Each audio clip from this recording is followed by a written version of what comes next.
আসসালামু আলাইকুম এভরিওয়ান। আশা করছি আপনারা সবাই ভালো আছেন। আলহামদুলিল্লাহ আমরা অনেক ভালো আছি। আজ সকাল থেকে ব্লগটা শুরু করলাম।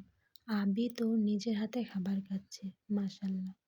সবসময় আমি ওকে খাবার খাইয়ে দিই, কিন্তু আজ ওকে নিজের হাতে খাবার খেতে দিলাম। ও অনেক সুন্দর করে খাবারটা শেষ করলো। তারপর দুপুরে রান্নার জন্য আম্মু কিছু ভ্যান গাড়ি থেকে তরকারি কিনে নিচ্ছে, যেমন টমেটো, আলু, সিম, ধনিয়া পাতা, কালা বেগুন। এগুলো কিনে নিয়ে বাসায় আসলো। তারপর দুপুরে রান্নার জন্য তরকারিগুলো ভালোভাবে কেটে নিল। আজ শোল মাছ দিয়ে সিম, টমেটো, আলু দিয়ে রান্না করা হবে। আমাদের জকে অনেক লেবার লেগেছে, তাদেরকে দুপুরে খাবার দিতে হবে। এই জন্য মা তাড়াতাড়ি করে রান্নাটা বসিয়ে দিল। প্রথমে মাছগুলো ভেজে নামিয়ে নিল।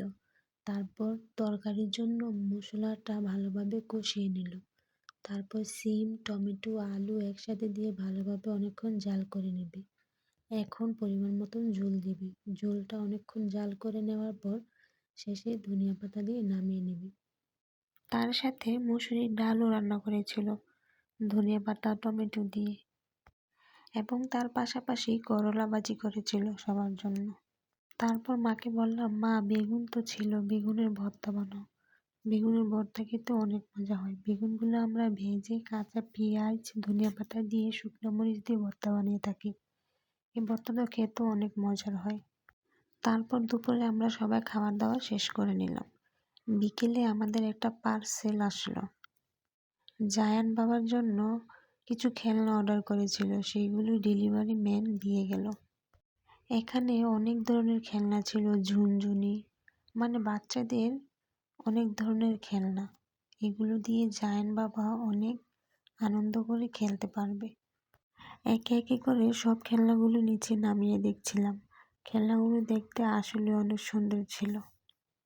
তারপর সন্ধ্যায় বাবা আমাদের গ্রামের মেলায় গেল। আমাদের গ্রামের মেলা প্রতি বছর হয়ে থাকে। সেখান থেকে বাবা অনেক ধরনের খাবার নিয়ে আসলো, সাথে জিলাপি নিয়ে আসলো, কারণ আমরা সবাই জিলাপি খেতে অনেক পছন্দ করি। লাইক, ফলো, সাবস্ক্রাইব করে তানজিনা আক্তার ব্লগের পাশেই থাকবেন। Thank you.